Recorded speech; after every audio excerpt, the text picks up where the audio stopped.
Hello, I'm Greg Sutton, Chief Academic Officer here at Hardin County Schools. I want to welcome you back to our segments this year on impacting learning and empowering students.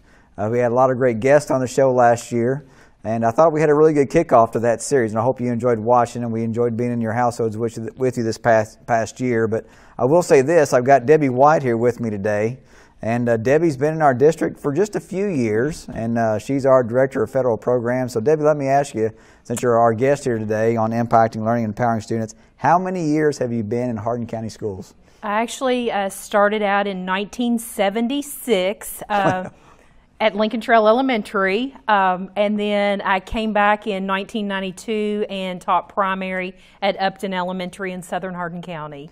All right, so you're a graduate of East Hardin when it was a high school. East Hardin High School. So one thing great about Debbie is that she's a Hardin County product, and she not only was a student, like she said, at Lincoln Trail, graduate of East Hardin High School. She came back and she has served the students and the staff of Hardin County Schools for how many years you in education now, you said? This will be year 30 for me. This is year 30 for her here in Hardin County Schools, so we're very glad to have her. She served in multiple roles as teacher, interventionist.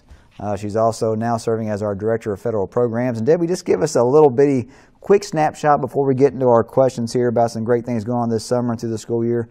What are some things you do in your job as Director of Federal Programs? Okay, basically I oversee a lot of the federal funding, but my heart is always going to be with students, and I always put students first. Part of my position would be over Title I, Title II, Title III, Title IV. We won't get into the specifics of that, but basically it's getting resources in teachers and students' hands. We also hire staffing through it with Title II, and I know we're going to talk about professional development. Title III has to do with our English learners. Title IV gets into a lot of well-rounded and safe schools. Our Title I, we look a lot at test scores, we look at free and reduced lunch, we look at student enrollment, and then we provide services and staff to schools based on that. Another part of my job, I'm also over extended school services. Although that's state funded, we provide daytime waiver programs, we provide after school, we have summer school, and I know those are some things we're going to talk about. Oversee migrant also, and those are basically just a few of my roles. Busy job, but I absolutely love it. The word I use for our Director of Federal Programs is massive. It's a massive undertaking, but I like what she said because it all goes back to the students, and it all goes back to impacting learning. You know, kind of like what we're talking about here today, because a lot of the funds that we have through our title programs, she mentioned staffing, putting additional staff in the classrooms to help our students. Pays for various programs that we use, supplemental programs across our district, and it's very important. I think sometimes we don't see the people behind the scenes that make this happen, but Debbie White is one of those people that you know, she's an energy giver, and she loves kids, and I'm glad she's a part of the instructional service department team. Very lucky to have her. And Debbie, you mentioned a lot about the Title II, the professional development. One thing that we've done in this district over the past 2 or 3 years, I want to make sure I say this right. PD I thought was very generic in terms of, you know, schools had, you know, the ability to put in some generic PD to make sure the teachers met their 24 hours. But I feel like over the last 2 or 3 years, you and your staff have worked very hard to make sure we had personalized professional development for our staff, breaking it down to areas that focus on their needs. And if you can just talk a little bit about that, Debbie, what have y'all been working on the past 2 or 3 years to make this happen? One thing that I remember when I was at the school level, the PE or the art teacher, even the music teacher, they would be sitting in the reading PD with us. I think that's very important. I think that everybody is a team player. I think communication needs to be strong. We pull a lot of the support staff out to help with interventions with students, but I didn't feel like that we always had opportunities for them to also grow in their content-specific area. So this actually started about a couple of years before I came. It started growing a little bit. This past year it's been massive. And so whether you are a preschool teacher, an art teacher, a music teacher, we have customized and we've brought in presenters at the national level, state level, even some of our local presenters to have professional learning opportunities for everybody. Yeah, I can speak to a few of those. You say, give us an example. For our physical education teachers, I think 2 years ago we offered something through the United States Tennis Association, learning how to teach tennis and coach tennis. We got a grant through the USTA to put tennis resources, the smaller nets, the rackets in the hands of the PE teachers so they can start developing skills and really introduce kids to sports sometimes they don't always have access to. This year we sent our PE teachers that signed up for the First Tee program.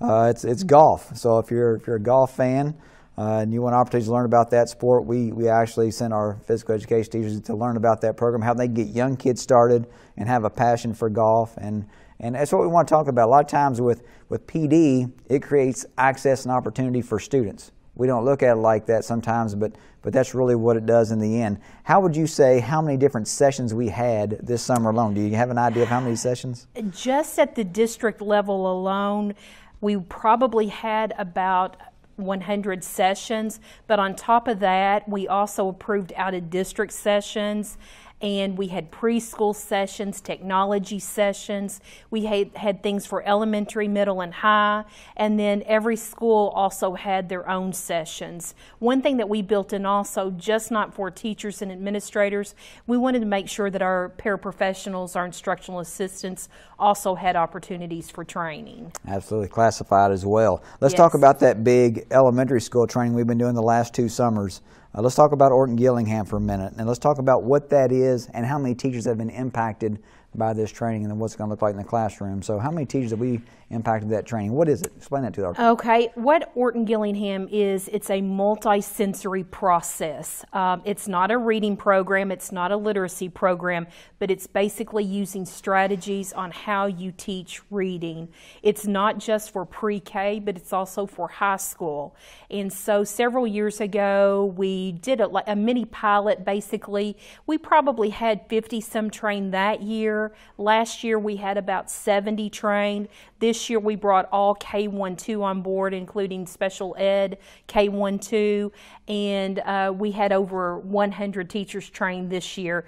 We're already meeting with the consultant and we're making plans for next year because we want to hit 3rd grade up and really hit our interventionists, our special ed, and different things. That way they have the strategies to come back and know how to teach those processes. It's important people to know what we're investing in, and when you tell me that probably by now almost every kindergarten, every 1st grade, every 2nd grade teacher, SPED K through 2 or 3, almost every teacher in our district that's employed here this year will have access to the training, the resources, the processes, and if a kid transfers from one school to the next, it's seamless because they're going to see the same strategies. It is, because basically the curriculum's the same, the phonological awareness, the phonics, the fluency, everything is the same. So if I took my son and I moved him from, we live in Sonora, so if he went from Creekside and then he moved to Vine Grove, he would pick up where he left off. And another example, Tanya Quarter, our new high school director of curriculum instruction assessment, she was telling me, yeah, hey, I got to get up to a PD this week because our high schools are learning about the inquiry-based implementation for social studies of the curriculum, Right. and learn those processes. She goes, I want to be a part of that. So it's not just for elementary school. We're talking about our high schools, our middle schools, our project-based learning initiatives that we're doing with starting out with Bluegrass Middle School this year. PD is massive, but it's we talk about our show here, impacting, learning, empowering students. You got to start with the teachers first, and then they share that with the students. So Debbie, thank you for what you're doing. Anything else on PD that you want to add on that You know, today? one thing that I think was important, especially after coming out of a pandemic, the social emotional needs of the students. And so we brought in Millennium Concepts, Dr. Roger Cleveland and his crew. He talked a lot about even diversity, equity. We had trauma-informed care also. We just realized if we do not meet the individual needs of the students, their basic needs, then they're never going to get the curriculum. That they need. So, They're never yes. going to learn to the level they can if that happens. Well, I want to shift gears here on us a little bit. And Debbie, something that you and I have spent a lot of time on the past 3 years is probably our summer reading program. And we tried to keep kids in a summer school opportunity as much as possible at the elementary school level. Of course, the middle and high schools, a lot of them would do their own credit recovery opportunities for kids. But it was what I would say small scale. We impacted a couple hundred students with our summer reading program, and that was across the whole district. But this year, we amped it up a little bit with the pandemic last year, and to try to prevent any learning loss for students, or to try to maintain that learning process for them, we created our Destination Acceleration Program. Make sure I said that right. We called it Destination Acceleration. What did that look like for us this year? I'm very excited about it. It has been a very busy summer. One thing, a lot of people think that, you know, after closing day, schools close up and they're done until opening day. Our schools have been nonstop all summer, not only with the professional learning, but also with Destination Acceleration. A lot of times when we offer summer school, it may be for struggling students in the area of reading a lot of times. But one thing, especially after the pandemic, that we were concerned about is just the learning loss or the gaps that have happened. Our teachers, our administrators, they have worked nonstop, even when we went virtually. They did amazing things, but you are never going to get the same experience that you would having that hands-on experience. So we not only provided the remediation, we also did an enrichment. So all students had an opportunity. Even with our career pathways, we actually had welding classes, we had culinary classes, sewing classes, and just to help fill those gaps and pick up where the students left off and continue to move them.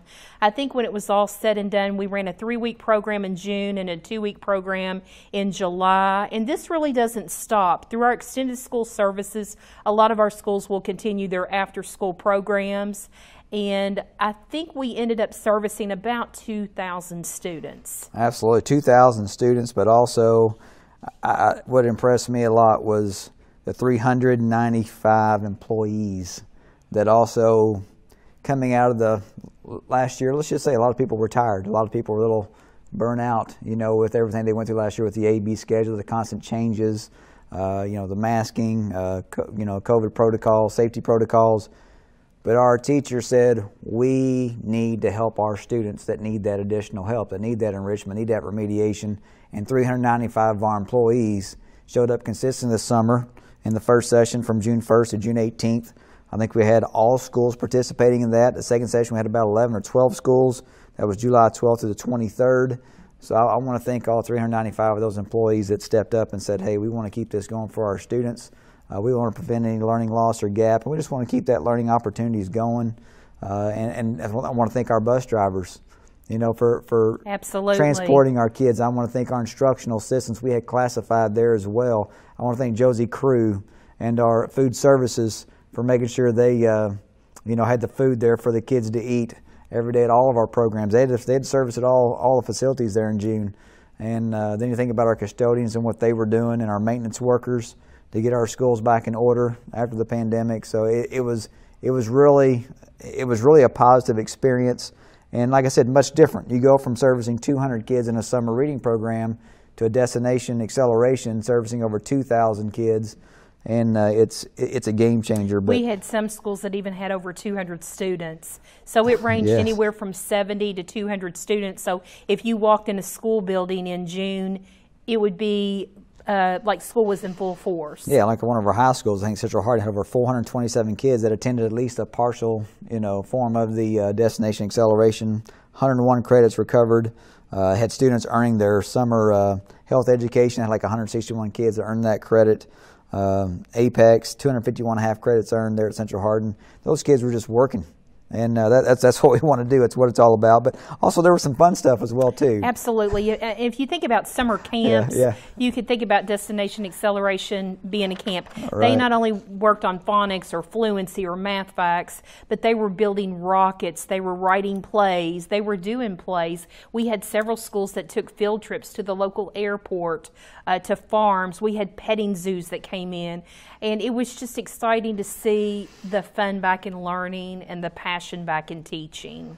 Yes, and Debbie, I appreciate what you're doing for our school district, and I appreciate our professional development opportunities for teachers. I appreciate the Destination Acceleration opportunities for our staff and students this summer, and I'm looking forward to a great year. You know, and we're completing our rest of our professional development this week. Should finish up with all the sites, and then we're going to head into our open houses here pretty soon. And then next thing you know, I mean, what is today? Today's August the 2nd. and we're filming this today on August the 2nd, and school starts on August the 12th. So we know in about 10 days we're going to be back in the school buildings, and I can't wait to see the kids smiling. The kids are going to be fist bumping and back to high-fiving one of these days. But I keep saying we're going to get back to that hopefully one of these days. But for health safety calls, we're going to do some fist bumping and just say we're happy to have them back. But anything else you want to add today with this segment? You know, I just want to say that it was a team effort, especially with the Instructional Services Department, with them being presenters, just behind the scenes. I had some wonderful secretaries that came on board, just making all the purchases. Anytime a school wants to make a purchase, they will send us what's called a requisition, and then we help generate a PO and process that. With that many employees, that many programs, it was pretty massive, but we always say it's all about the students. Also, Kim Hensley, she's our PD specialist. She's back at the office today. We're already, like I said, consulting on PD opportunities for next year. So it is ongoing, but we always think about the students first. Well, thank you all for actually joining us here today on Impacting Learning and Empowering Students. I'm not sure who our next guest is going to be. It's going to be either Tanya Quarter, our new high school director of curriculum instruction assessment, or it's going to be Kristen Swords, our new middle school director of curriculum instruction assessment. And we'll get a chance to hear how their year and their new job has started and how they're impacting the students and the staff at their levels. So thank you all for joining us again today. Thank you all for supporting our program. Hope you enjoy being with us here every month. And you guys have a great rest of your summer. We'll see you in a few days.